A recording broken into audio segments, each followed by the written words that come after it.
जय श्री राधे, जय श्री कृष्ण। भक्तजनों, आइए आरंभ करते हैं आज की कथा। बहुत समय पहले की बात है कि पवित्र पुरी नगरी में तनीषा महापात्र नामक एक ब्राह्मण निवास करते थे। पुरी में रहकर जो जगन्नाथ जी का दास ना हो, ऐसा तो हो ही नहीं सकता। पंडित जी भी भगवान जगन्नाथ के अनन्य भक्त थे और उन्हें मुख्य मंदिर में भगवान की सेवा का सौभाग्य प्राप्त था।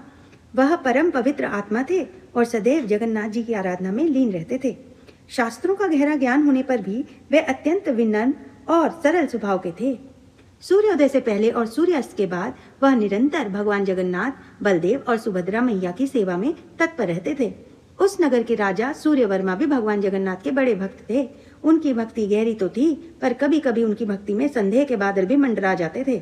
हर दिन भगवान के दर्शन करना और उनकी माला को प्रसाद के रूप में पाना उनकी दिनचर्या का अभिन्न अंग था। उन्हें लगता था कि उस माला में प्रभु का आशीष समाहित है।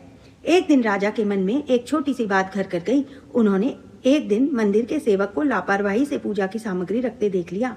यह एक क्षणिक दृश्य पर राजा के मन में एक कांटा चुभ गया। क्या सभी सेवक समर्पित हैं? क्या उनकी भक्ति सच्ची है? यह विचार उनके मन में धीरे धीरे पनप रहा था। उसी दिन जब पंडित महापात्र मंदिर जा रहे थे, उन्हें राजा के मंदिर में आने का समाचार मिला। यह सुनकर पंडित जी तुरंत गर्भगृह की ओर दौड़े। वहां जाकर देखा कि जगन्नाथ जी के विग्रह पर पुष्पमाला नहीं है। पंडित जी चिंतित हो गए, क्योंकि जब भी राजा आते थे वह आग्रह पूर्वक माला मांगते थे। वह बोले, हे प्रभु, आज आपके गले में माला नहीं तो मैं राजा को क्या दूंगा? प्रभु, अब मैं क्या करूं? उन्होंने अपनी पहनी माला ही भगवान को पहना दी।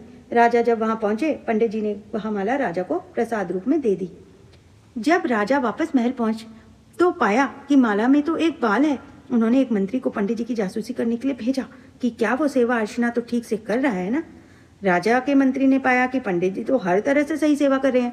राजा के दोबारा मंदिर के दर्शन की बात से पंडित जी चिंतित हो गए। सोचने लगे कि राजा बालों के बारे में पूछेगा तो मैं क्या कहूंगा? आपके बाल तो हैं ही नहीं, क्या करूं प्रभु? भक्त वत्सल भगवान ने अपने कमर तक लंबे बाल, जिन पर चमेली के फूल सजे हुए थे, अपने विग्रह पर प्रकट कर दिए। जैसे ही राजा वहां पहुंचे, यह नजारा देख राजा को अपनी आंखों पर विश्वास नहीं हुआ। उन्होंने दंडवत होकर भगवान जगन्नाथ को प्रणाम किया और फिर पंडित जी की ओर देखा। उनकी आंखों में अब भय की जगह श्रद्धा और आनंद के आंसू थे। राजा को अपनी क्षणिक शंका पर पश्चाताप हुआ। उन्होंने पंडित महापात्र को उनकी अनन्य भक्ति एवं समर्पण के लिए सम्मानित किया। उस दिन से राजा का भगवान के प्रति भाव और भी सुदृढ़ हो गया और वे समझ गए कि सच्ची भक्ति के आगे भगवान अपने भक्तों की स्वयं रक्षा करते हैं और उनकी शंकाओं का निवारण करते हैं। पंडित जी के हृदय में तो स्वयं जगन्नाथ प्रभु विराजमान थे और उन्होंने हर विपत्ति से उनकी रक्षा की। आज की कथा यहीं तक। जय जगन्नाथ। राधे राधे।